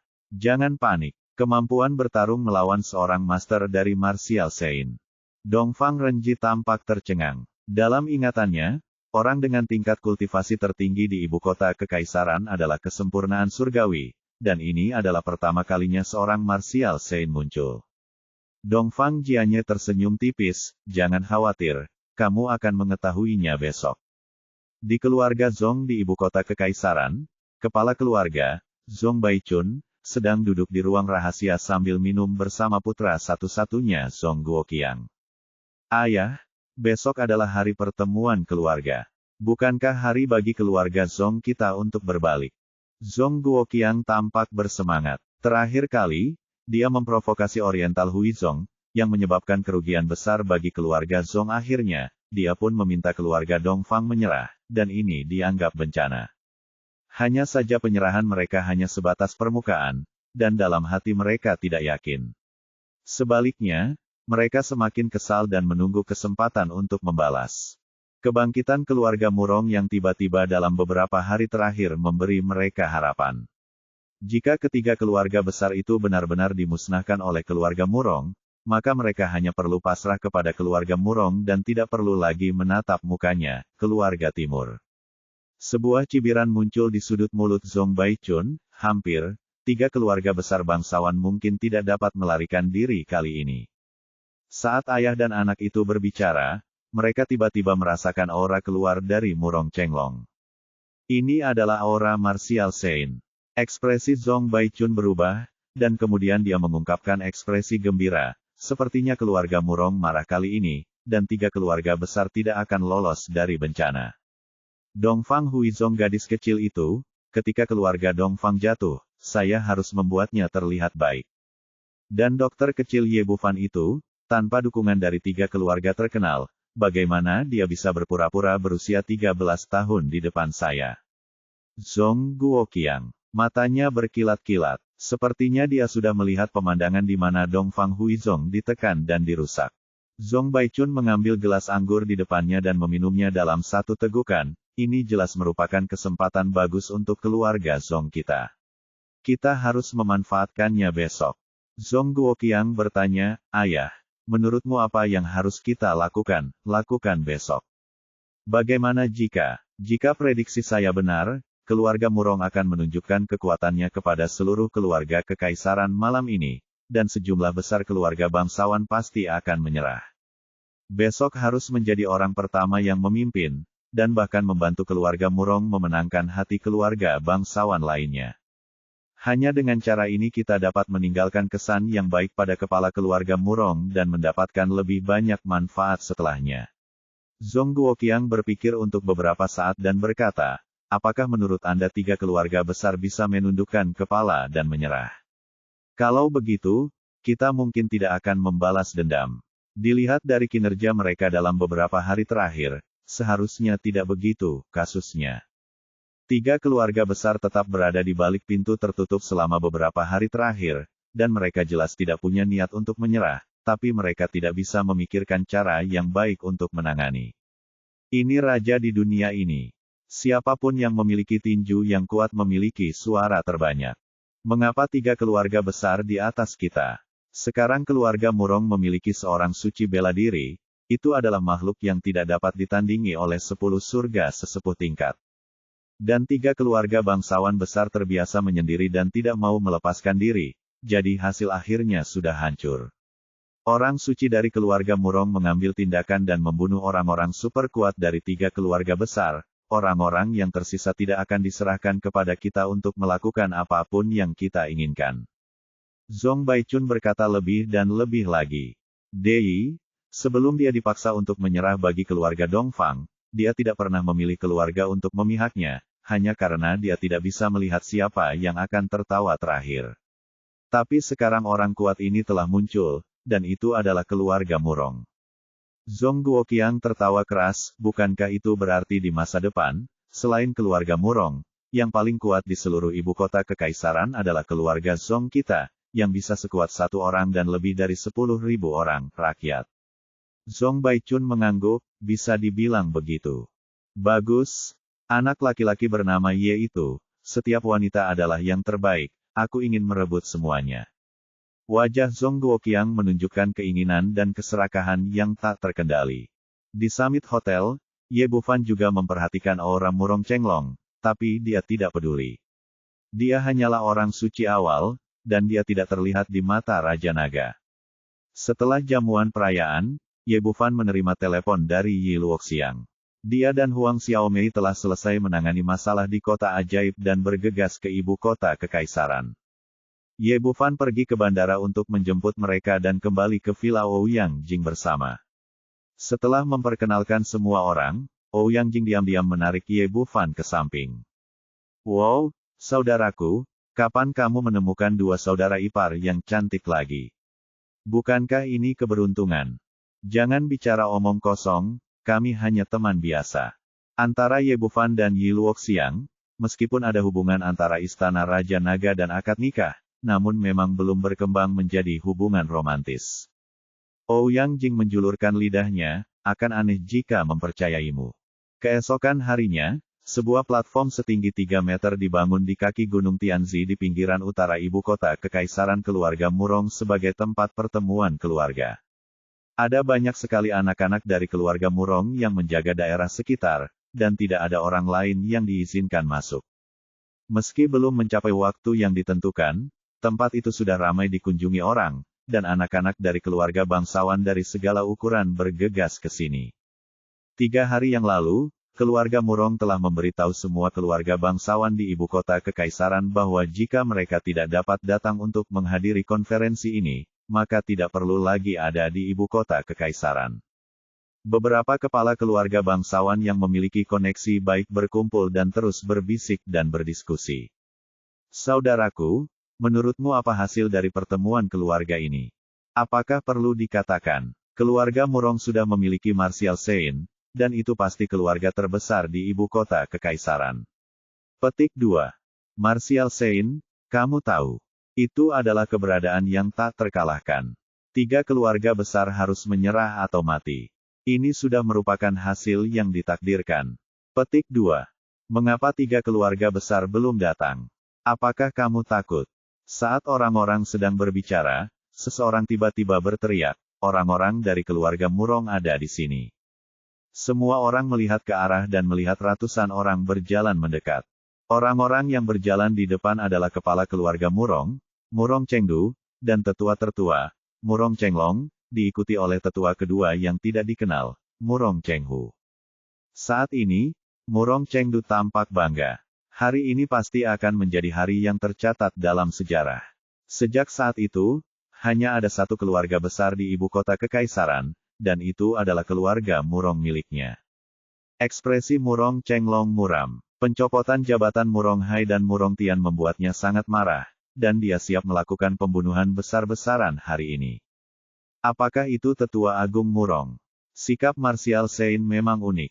Orang-orang di sekitar memandang ke arah Murong Chenglong dengan rasa kagum dan kagum di mata mereka. Murong Chengdu datang ke kaki gunung dan melihat sekeliling, apakah orang-orang dari 3 keluarga besar sudah datang.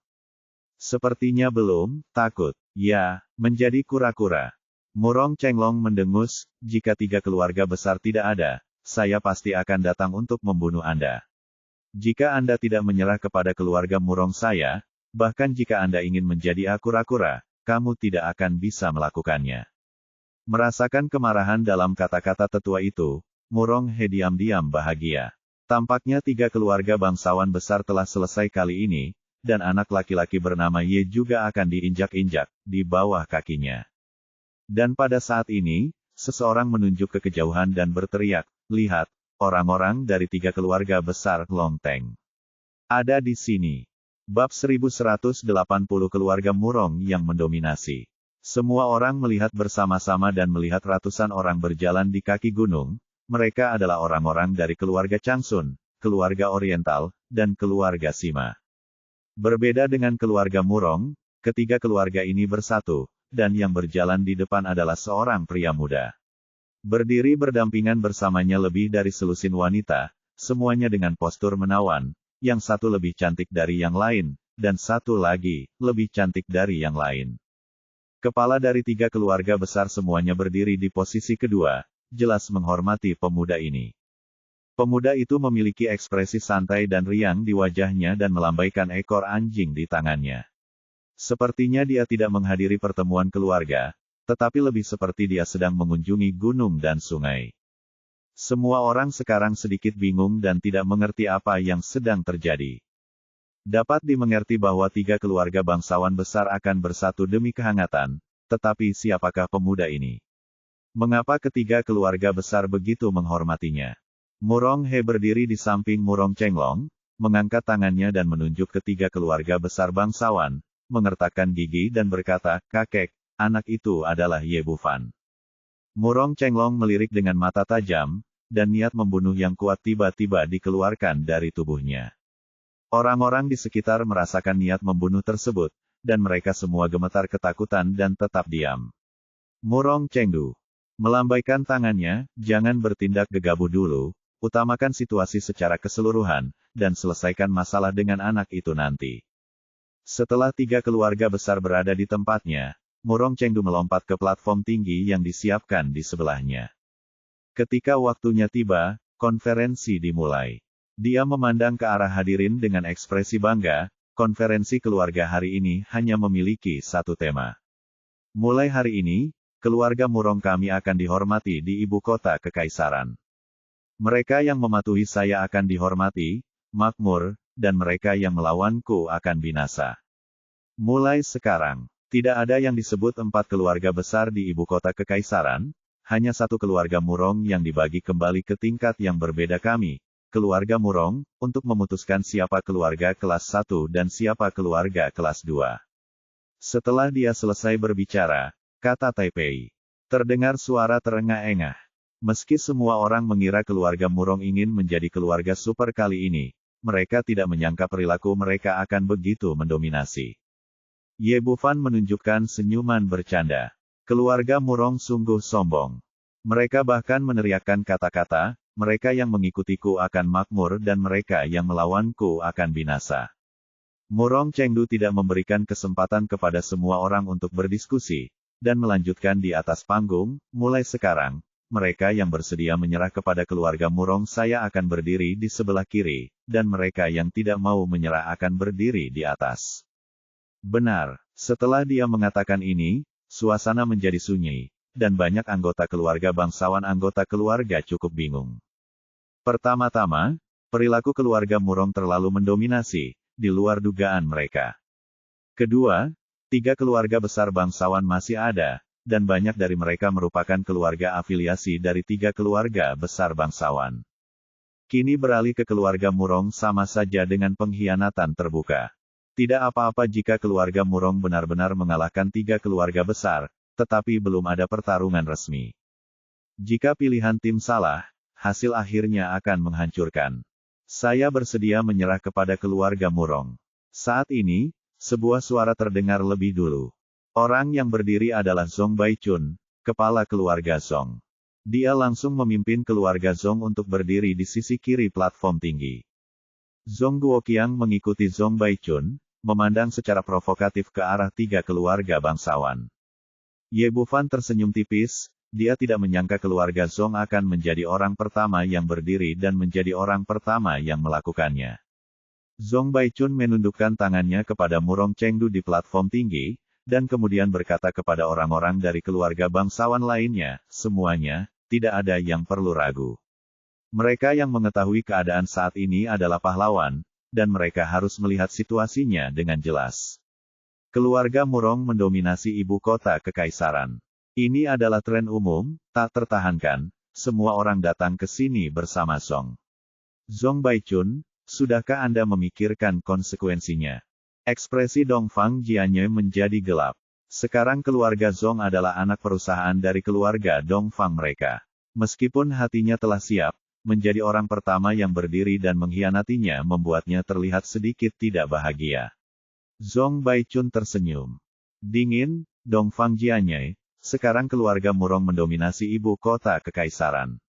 Anda, keluarga Dongfang, akan menyerah atau binasa, dan tidak lagi memiliki kesempatan untuk menjadi sombong. Tuan benar, hari ini semua keluarga besar adalah jadi, menyerah atau binasa, segera tentukan pilihanmu. Keluarga bangsawan kecil dan menengah yang awalnya hadir semuanya menunggu dan menonton. Dengan keluarga Zhong yang memimpin, yang lain tidak lagi ragu-ragu dan datang ke sisi kiri platform tinggi dan berdiri di samping Murong. Ye Bufan di sisinya tidak melakukan tindakan pemblokiran apapun sesuai kesepakatan sebelumnya, hanya untuk melihat pendirian keluarga bangsawan tersebut. Seperti kata pepatah, angin kencang mengetahui rerumputan yang kuat, dan cinta sejati terungkap di saat-saat sulit. Hanya pada saat inilah Anda dapat melihat siapa yang benar-benar setia kepada Anda. Dalam waktu singkat, banyak keluarga bangsawan yang hadir terbagi menjadi dua kubu. Satu kubu memilih keluarga Murong, dan kubu lainnya adalah tiga keluarga besar bangsawan. Namun kini tampaknya kekuatan ketiga keluarga besar tersebut tampak jauh lebih kecil, dan kebanyakan dari mereka memilih keluarga Murong. Ekspresi Ye Bufan tidak banyak berubah. Selalu hanya ada sedikit orang yang benar-benar setia.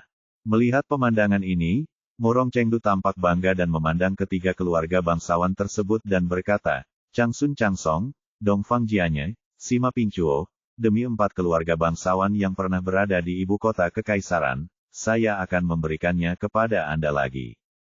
Kalian punya kesempatan. Jika kamu menyerah padaku, keluarga Murong, kamu setidaknya bisa menjadi keluarga kelas 2 di ibu kota kekaisaran. Jika kamu bertahan, kamu tidak akan ada lagi. Akhirnya, aku akan memberimu sebentar untuk membuat pilihan dengan cepat dan memanfaatkan kesempatan. Jika tidak, kamu akan menyesalinya nanti. Sudah terlambat. Ye Bufan tersenyum sedikit, Murong Chengdu, aku akan memberimu kesempatan lagi bagi keluarga Murong. Sekarang tundukkan kepalamu dan akui kesalahanmu, lalu kembalilah dengan jujur, atau kamu akan dikeluarkan dari ibu kota kekaisaran. Siapa anak ini? Kamu begitu sombong. Tidakkah kamu melihat ada orang suci bela diri di keluarga Murong? Anak muda itu benar-benar bodoh dan tidak takut, dan mereka berani mengatakan apapun. Apa yang terjadi dengan pemuda dari salah satu dari 3 keluarga besar?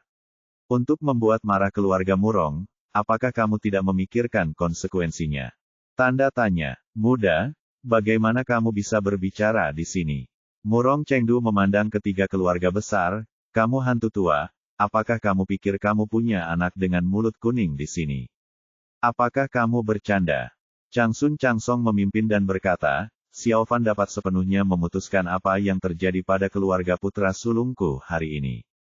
Hal yang sama berlaku untuk keluarga timurku. Dan keluarga Simaku, kata-kata Xiao Fan itulah yang kumaksud. Kepala ketiganya keluarga besar bangsawan berdiri untuk mendukung Ye Bufan pada saat yang sama, dan semua orang yang hadir terkejut. Apakah kepala keluarga ini gila? Seorang pemuda diperbolehkan mengambil keputusan untuk 3 keluarga besar. Bahkan mereka yang mengenal Ye Bufan pun sangat terkejut. Bagaimanapun, dia hanyalah cucu dari keluarga Changsun. Bahkan jika dia bisa mendapatkan kepercayaan dari keluarga Changsun, bagaimana dengan 2 keluarga bangsawan lainnya? Mengapa Anda begitu mempercayai seorang pemuda? Ekspresi Murong Chengdu sedikit berubah, dan dia sedikit bingung dengan apa yang sedang terjadi. Setelah berada di ibu kota kekaisaran selama bertahun-tahun, dia secara alami tahu bahwa 3 kepala keluarga lainnya bukanlah orang yang gegabah. Hari ini bisa dikatakan sebagai masalah besar yang mempengaruhi hidup dan mati keluarga begitu mudahnya diserahkan kepada seorang pemuda berusia 20-an. Tapi karena dia sudah mengatakannya, dia tidak bisa berkata banyak. Dia hanya bisa melihat ke arah Ye Bufan lagi, katakan padaku, nak, bagaimana kamu membuat keputusan? Petik 2. Satu kalimat akan mengubah pola ibu kota kekaisaran selama beberapa dekade mendatang.